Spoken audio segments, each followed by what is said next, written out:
우리 어제 지방 집회 가서 우리 말씀 들으신 분은 들으셨겠지만은 그 강사 이사야 교수님이 양평에서 군종병으로 근무를 하셨대요. 그런데 4월 초파일 석가탄신일에 전화가 왔대요. 그 군대에 있는 장병들 중에서 교회 다니는 장병이 아니라 절에 다니는 장병인데 자기들도 한번 이 석가탄신을 맞이해서 절에 가보고 싶은데 아무도 데려가 줄 사람이 없다고, 목사님이 좀 데려가 주시면 안 되냐고 그렇게 전화를 했더래요. 참 목사한테 절에 데려가 달라 그렇게 한 거죠. 이분이 고민을 하다가 그래 가자, 절에 들어가서 같이 절에 가서 양평에 용문사를 갔다고 하더라고요. 절에 가서 같이 밥도 먹고 또 나와서 또 뭐 옥천 냉면도 사 먹고 차도 마시고 그 저녁 때쯤 이제 부대로 복귀를 했다고 그래요. 그 자기들끼리 가면서 그랬대요. 아이고 어떻게 데려가 달라고 진짜 데려가 주냐 그랬다는 거예요. 자기들도 말하면서 설마 그랬겠죠. 근데 감사한 그들이 그 장병들이 이제 자기도 미안했는지 그 다음 주일날 5명이 교회를 왔다는 거 아닙니까? 그리고 그 5명이 다 성탄절에 자발적으로 세례를 받았답니다. 그 중에 한 명은 신학을 하는 그런 역사가 있었다는 거죠. 참 놀라운 일이죠.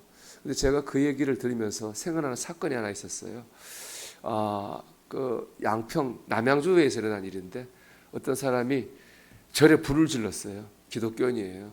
그래서 그게 하나님이 기뻐하시는 거라고 생각하고 믿음으로 불을 지른 거예요. 자, 여러분, 하나님이 과연 그분은 하나님 기뻐하신다고 그 일을 했을 거예요. 한 사람은 하나님 기뻐하신다고 생각하고 절에 불을 질렀어요. 한 사람은 목사로서 군목으로서 장병을 돌보기 위해 절에 데리고 갔어요. 과연 어떤 것이 하나님이 기뻐하시는 일이었을까요? 그런 생각을 해보게 됐습니다. 오늘 말씀 보면 바울이 1절에서 데살로니가 교회 교인들에게 이렇게 말하고 있잖아요. 그죠? 너희가 어떻게 행하면 하나님을 기쁘시게 할 수 있는지를 우리에게 배웠으니 곧 너희가 행하는 바라 더욱 많이 힘쓰라. 사도 바울이 데살로니가 교회 교인들에게 어떻게 하면 하나님 기쁘시게 할까에 대해서 가르쳤어요. 그리고 지금 또 한 번 얘기하는 거예요. 하나님을 기쁘시게 하는 삶을 살아라. 그런 얘기를 하고 있는 거죠. 제가 어떤 것이 절에 불을 지르는 게 하나님 기쁘게 하는 거냐 그 말씀 드리면서, 아니면 절에 가고 싶은 사람 데려가는 게 하나님 기쁘시게 하는 바냐 그런 질문을 해보게 된 것입니다. 저희 데살로니가서 1장 오늘 이 말씀 보면은 하나님을 기쁘시게 하는 삶을 보면 첫째는 세상에 물들지 않고 거룩하게 사는 것입니다. 3절의 말씀 보면은 하나님의 뜻은 이것이니 너희의 거룩함이라 곧 음란을 버리고 그랬습니다. 당시 데살로니가라는 도시는 항구 도시입니다. 그래서 아주 그 음란이 심한 도시였어요. 그래서 데살로니가 교인들에게 그런 세상에 물들지 말고 자기 아내를 귀히 여기라 그렇게 말하고 있습니다. 하나님이 기뻐하시는 삶은 세상에 물들지 않는 거룩한 삶입니다. 여러분, 우리가 오늘 한 날 하나님 기쁘시게 하려면 거룩하게 살려고 하면 됩니다. 아침에 일어나서 가족을 대하는 것부터 뭐 운전대를 잡고 버스 타고 지하철 타고 오늘 하루 순간순간을 세상에 물들지 않고 세상과 구별된 삶을 살려고 할 때 하나님이 기뻐하십니다. 두 번째는 형제를 사랑해야 됩니다. 9절 말씀 보면 형제 사랑에 관하여는 너희에게 쓸 것이 없으면 너희들 자신이 하나님의 가르치심을 받아 서로 사랑하니라. 제가 데살로니가 교회가 참 많이 부흥했는데 그 특징 중에 하나가 뭐냐? 아주 서로 사랑하는 교회였다는 거죠. 우리가 서로 사랑할 때 하나님이 기뻐하시는 겁니다. 세 번째는 성실하게 살아야 됩니다. 11절 말씀 보면 또 너희에게 명한 것 같이 조용히 자기 일을 하고 너희 손으로 일하기를 힘쓰라 그랬습니다. 이 말씀에 배경이 있어요. 데살로니가 그 교회는 재림에 대한 그런 잘못된 새 사상이 있었어요.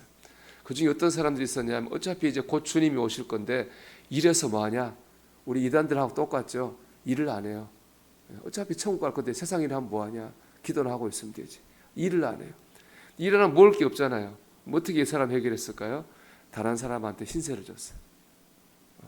다른 사람한테 밥 달라고 얻어먹었어요. 다른 사람에게 믿음으로 산다고 하면서 다른 사람들에게 피해를 준 거예요. 그래서 바울이 하는 말을 일하라는 거예요. 성실하게 살아라는 겁니다. 하나님의 백성은 세상에서도 성실하게 살아야 됩니다. 이를 통해서 하나님의 영광을 드러내는 것입니다. 오늘 말씀 베살로가 이 바울이 얘기하는 거룩이라고 하는 하나님을 기쁘시게 하는 삶이라고 하는 것은 세상 사람과 다르게 물들지 않고 거룩하게 사는 일, 사랑하며 사는 일, 주어진 자리에서 성실하게 사는 일, 이게 바로 하나님을 기쁘시게 하는 거라는 것입니다. 저는 이렇게 생각합니다. 하나님이 기뻐하시는 바는 절에 불을 지르는 게 아니라 절에 다니는 사람도 고개를 끄덕일 수 있는 인정받는 삶을 사는 것입니다.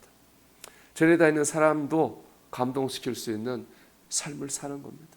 그리고 그 목사님이 그렇게 했기 때문에 그 친구들이 교회를 나오고 예수를 믿게 됐잖아요.